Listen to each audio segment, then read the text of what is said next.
Hi friends, சோர்மிங்க bill பேசுகிறேன். நம்ம எங்கே வந்துன்னா மரிய செட்டிநாடு ஹோட்டல். இந்த மரிய செட்டிநாடு ஹோட்டல் போனோடனே புரோட்டா ஆர்டர் போட்டுரும். அதாவது இந்த புரோட்டா வந்து 5 புரோட்டா, அங்கே கொடுத்த 2 ஸ்பெஷல் சால்னா. அதாவது என்னென்ன சால்னா, ஃபிஷ் சால்னா அண்டு சிக்கன் சால்னா. இந்த ஃபிஷ் சால்னா சிக்கன் சால்னாவையும் ஊற்றி பிச்சு போட்டு ஊற வச்சு சாப்பிடுவோம். சில ஒரு ஃபீல் இருக்கும் பாருங்கள். அதை நீ உங்களை பார்த்தாலே உங்களுக்கு தெரியும். அதுலேருந்து ஒரு பைட்டு எடுத்துக்கணும். அதை பார்க்கவும் சொல்ல உங்களுக்கு டெம்ப்ட் ஆகணும். பார்த்தாலே ஐயோ எச்சு ஊறணும் அந்த மாதிரி இருக்கும். அதை எடுத்து நம்ம சாப்பிடுவோம் சொல்ல ஒரு ஃபீல் இருந்துச்சுங்க. உண்மையிலே நல்லா இருந்துச்சு ஃப்ரெண்ட்ஸ். அந்த ஃபிஷ் சால்னா மட்டும் தனியாக வந்துச்சு. அதாவது இந்த புரோட்டாக்குரிய டிரான்ஸ்பரண்ட்டை பாருங்கள் எப்படி இருக்குன்னு பார்த்தா உங்களுக்கே தெரியும். அந்த டிரான்ஸ்பரண்ட் அவ்வளோ அழகாக இருந்துச்சு. அடுத்து வந்து எக்கு கொத்து புரோட்டா. இந்த எக்கு கொத்து புரோட்டா வந்து சொல்கிறதுக்கு வார்த்தையே இல்லை. இதுவும் எல்லோரும் மேக்ஸிமம் எல்லாம் ட்ரை பண்ணியிருக்கோம்.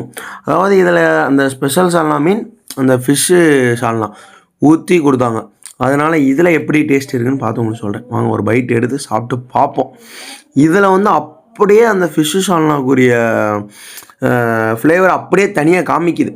அந்த சிக்கன் இருக்கிற எதுவும் இல்லை, இது மட்டும் தான் காமிக்குது. அடுத்து என்னென்னு பார்த்தீங்கன்னா ஃபிஷ் கொத்து புரோட்டா. அதாவது இந்த ஃபிஷ்ஷு கொத்து புரோட்டா வந்து எனக்கு பர்சனலாக ஃபஸ்ட் டைம் இந்த சென்னையில் ட்ரை பண்ணுறேன். மேக்ஸிமம் இதெல்லாம் கிடைக்கிற கன்னியாகுமரி கேரளாவில் தான் கிடைக்கும். சென்னையில் கிடைக்கிறது வந்து ரொம்ப ஆச்சரியமாக இருக்குது. அதாவது இந்த இதை பார்த்தாலே உங்களுக்கு தெரிஞ்சிருக்கும். இதில் மேக்ஸிமம் புரோட்டா எக்கு ஃபிஷ்ஷு தான் நிறையா போடும். அந்த ஃபிஷ்ஷு ஃப்ரை பார்த்தாலே உங்களுக்கு தெரிஞ்சிருக்கும். இது ஒரு பைட் எடுத்து சாப்பிட்டு பார்ப்போம். இதுலேயும் அதே மாதிரி தான் ஃப்ரெண்ட்ஸ். இதுலேயும் வேறு எதுவும் சொல்கிறதுக்கு இல்லை. ஃபிஷ்ஷு ஃப்ளேவர் மட்டும் தனியாக இருந்துச்சு, அந்த மசாலாவும் அப்படியே தனியாக தெரிஞ்சு. அடுத்து பார்த்திங்கன்னா சிக்கன் ஃப்ரைட் ரைஸ். இந்த சிக்கன் ஃப்ரைட் ரைஸ் வந்து தட்டு ஃபுல்லாக கொடுத்துருந்தாங்க. எனக்கே ஆச்சரியமாக இருந்துச்சு. அதாவது எல்லா கடையிலையும் சிக்கன் நிறையா கம்மியாக கொடுத்துருப்பாங்க, ரைஸு கூட போட்டிருப்பாங்க. இங்கே சிக்கனும் நிறையா இருக்குது, ரைஸும் நிறையா இருக்குது. அதான் ஃப்ரெண்ட்ஸ் ஹைலைட்டு. வாங்க இதுவும் ஒரு பைட் எடுத்து சாப்பிட்டு பார்ப்போம். அதே மாதிரி நம்மளோட பிடித்தது சார்ஸை வச்சு சாப்பிடாமல் எப்படி அந்த சார்ஸையும் வச்சு கொலாப் பண்ணிவிட்டு அப்படியே வச்சு சாப்பிடுவோம். சில இதுவும் உண்மையிலே நல்லா இருந்துச்சு ஃப்ரெண்ட்ஸ். குவான்டிட்டி வைஸும் சரி, டேஸ்ட் வைஸும் சரி, உண்மையிலே இந்த சிக்கன் ஃப்ரைட் ரைஸ் நல்லா இருந்துச்சு.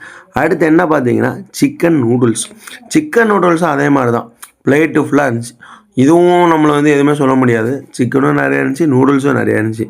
அதாவது எப்படி சொல்லணும்னா இந்த நூடுல்ஸ் ஒரு பைட் எடுத்து சாப்பிடணும். சில எல்லா இடத்துலையும் சாப்பிட்ருப்பீங்க, ஆனால் இந்த இடத்துல வந்து சாப்பிடணும்னு சொல்ல ஒரு டிஃப்ரெண்ட் ஃபீல் இருந்துச்சு.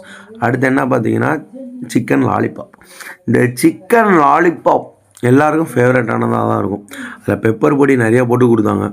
அதை அப்படியே எடுத்து ஒரு பைட்டு வைக்கணும். சில சூடாக இருக்குன்னு அப்படியே வச்சுட்டேன். என்ன பண்ணேன்னு தெரில. உடனே பிச்சு அதை தூக்கி சிக்கன் ஃப்ரைட் ரைஸில் போட்டு வச்சு சாப்பிடணும். சில அந்த 2 காம்பினேஷனும் அப்படியே வாயில் நிற்கும் ஃப்ரெண்ட்ஸ். அந்த மாதிரி இருந்துச்சு. இதுதான் ஃபஸ்ட் டைம். இங்கே யாருமே இந்த மாதிரி ட்ரை பண்ணியிருக்க மாட்டாங்க. லாலிபாப் விசஸ் ஃப்ரைட் ரைஸ் நான் தான் ட்ரை பண்ணேன். உண்மையிலே நல்லா இருந்துச்சு. இன்னொரு வீடியோவில் சந்திப்போம்.